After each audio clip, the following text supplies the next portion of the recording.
Hello, I'm Colin, and this is the C&C 5. We're talking about what was a very busy day on Tuesday, December 6th, 2022, so let's get right into it.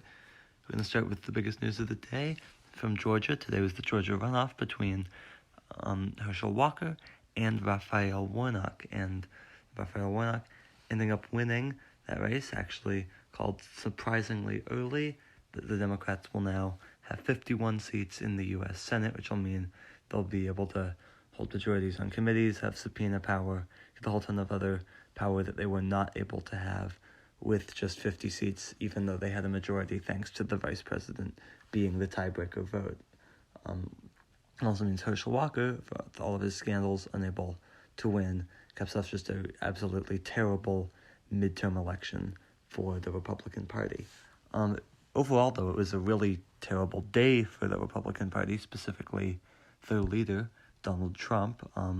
His organization, the Trump Organization, was convicted of 17 counts of tax fraud and other crimes. Now, does this impact Trump directly? Not really. He was not personally convicted, so he will not be going to jail for this. It may lead to other potential indictments for him, but it affects the Trump Organization, not Trump personally. Also, the January 6th committee is planning now on making criminal referrals sometime in the next couple of weeks. Their committee only has about just under 30 days left in its existence, and we're expecting a final report during that time as well. This was a busy day in many other ways. We'll start with the World Cup, because there was a wild upset with Morocco beating Spain 0-0, but 3-0 in penalty kicks. Also, Portugal just destroyed Switzerland 6-1, which means that our quarterfinal matchups are officially set. On Friday, we're going to get Argentina versus the Netherlands. We're also going to get Brazil versus Croatia. On Saturday, we're going to get Portugal versus Morocco and England versus France. Baker Mayfield has signed with the Rams. They definitely need a quarterback. They're getting one, although it's unclear how good Baker's going to be. Plus, they've already clinched a losing record this year. And then it's a big day of Major League Baseball at the winter meetings. A bunch of signings.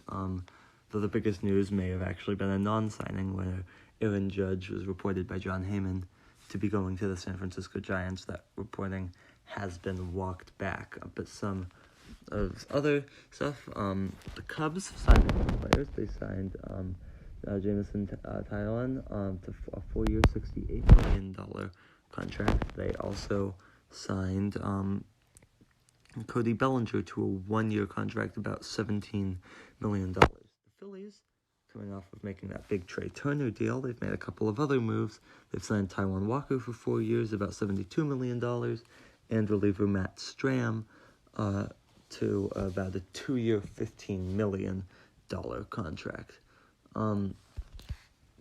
Plus Mitch Haniger, former Mariner, he has signed with the San Francisco Giants. Andrew Heaney, he's going to get a 2-year deal with the Texas Rangers. They're really boosting their rotation after signing Jacob deGrom. So very, very good offseason so far for the Rangers. Is it enough? Probably not. The draft lottery for baseball also took place, and the number 1 pick will go to Pittsburgh, followed by Washington, Detroit, Texas, Minnesota, Oakland, Cincinnati, Kansas City, Colorado, and Miami. That's going to do it for another episode of the C&C 5. We'll see you later. I'm Colin.